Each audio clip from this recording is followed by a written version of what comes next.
এই ফ্রেন্ডস, তো আমি আবারও নিয়ে চলে এসেছি একটা নিউ শর্টস ব্লগ তোমাদের সাথে শেয়ার করবো বলে। তো এই যে মুখটুক ঢেকে আমি ভালো করে প্যাকিং হয়ে বেরিয়েছি আমার স্কুটিটা নিয়ে, আর বুনুকে নিয়ে যাবো একটু মলে। আমার পুচকুকে কালকে ডাক্তার দেখাতে নিয়ে যাব, সেই ব্লগটা তোমরা পরে পাবে। তো এই যে আমি চলে আসলাম, একটু একটা সোয়েটার নেবো ওর জন্য। আর এই যে আমার বুনু শুধু মুখের সামনে দিয়ে ঘুরবে। আর লাল সোয়েটারটা দেখছো কী যে ভালো লেগেছিলো, কিন্তু মেয়েদের বলে নিতে পারিনি। আর এই সোয়েটারটা পরে নিয়েছিলাম, আরও অনেক কিছুই নিয়েছিলাম। তো নিয়ে দেন ওখান থেকে আমরা বেরিয়ে পড়েছিলাম তরুলতা যাবো বলে, তরুলতা ফার্মেসি। তো ওখান থেকে সব ওষুধ টষুধ নিই।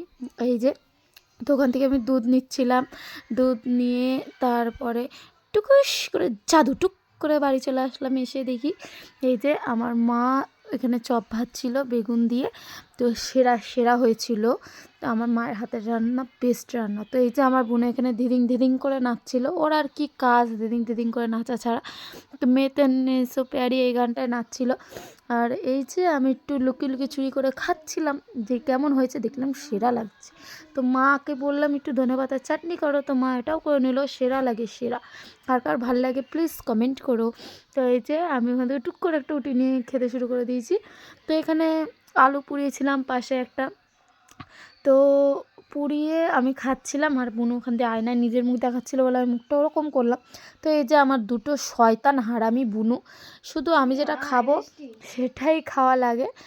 আর এই যে আমি এখানে আলু খাই দিচ্ছিলাম দুজনকে, আর আমি একটু খাই নিচ্ছিলাম। আর দাঁতটা দেখেছো কি কালো। তো চলো তোমাদের সাথে দেখাবে আনাদার ব্লগে, কালকেই আনছি ব্লগ।